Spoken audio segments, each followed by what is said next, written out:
पहला सूत्र मैंने बताया था, भोजनांते विषमवारी, भोजन के अंत में पानी ना पिए, लगभग 1.5 घंटे के बाद पानी पिए। दूसरा सूत्र मैंने बताया था, पानी हमेशा घूट घूट भर के पिए, सिप सिप करके पानी पिए। तीसरा सूत्र बताया था कि ठंडा पानी कभी ना पिए, हमेशा गुनगुना पानी पिए। और चौथा सूत्र बताया था कि आप सवेरे उठते ही सबसे पहले पानी पिए। ये चारों सूत्र भागवत जी ने कहा है पेट को दुरुस्त रखने के लिए सबसे आवश्यक है। माने जिंदगी भर आपका पेट और आपकी जठर अग्नि काम करती रहे, इसके लिए सबसे आवश्यक है।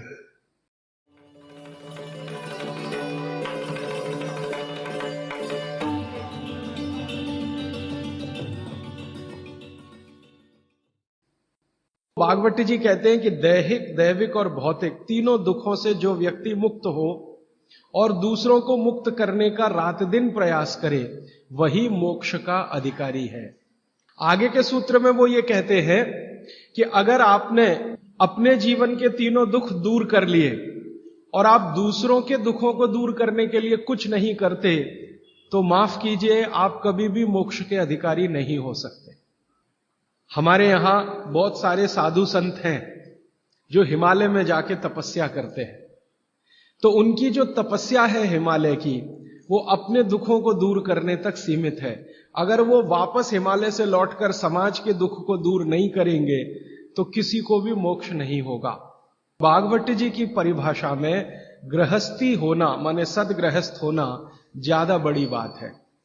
भागवत जी का सूत्र है, वो ये कहते हैं कि शरीर दुख दूर करने के लिए सबसे महत्वपूर्ण है आपका पेट।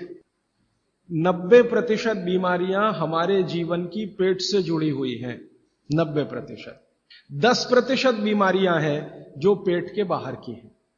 उन 10% में हार्ट अटैक आ गया, उन 10% में पैरालिसिस आ गया, उन 10% में अर्धांग वायु, पैरालिसिस का ही दूसरा नाम है, वो आ गया, एपिलेप्सी आ गई, वगैरह वगैरह, मस्तिष्क की ढेरों बीमारियां। 10% में ही है बाकी। इस बात को फिर ध्यान दीजिए। पहली बात जो मैंने आपको पहले दिन कही थी कि जिंदगी की बीमारियों में 85% ऐसी हैं जिनको आप खुद ठीक कर सकते हैं, मात्र 15% हैं जिनमें विशेषज्ञ की जरूरत है। अब भागवत जी की दूसरी महत्व की बात हमेशा याद रखिए कि जितनी बीमारियां हैं उनमें 90% पेट से हैं, 10% पेट के बाहर से है। और उन 10% में एक्सीडेंट भी शामिल है, आपका ब्रेन हेमरेज भी शामिल है, पैरालिसिस भी शामिल है, हार्ट अटैक भी शामिल है, वगैरह वगैरह। बाकी सब पेट से है। तो भागवत जी कहते हैं कि पेट आपके जीवन का सबसे महत्वपूर्ण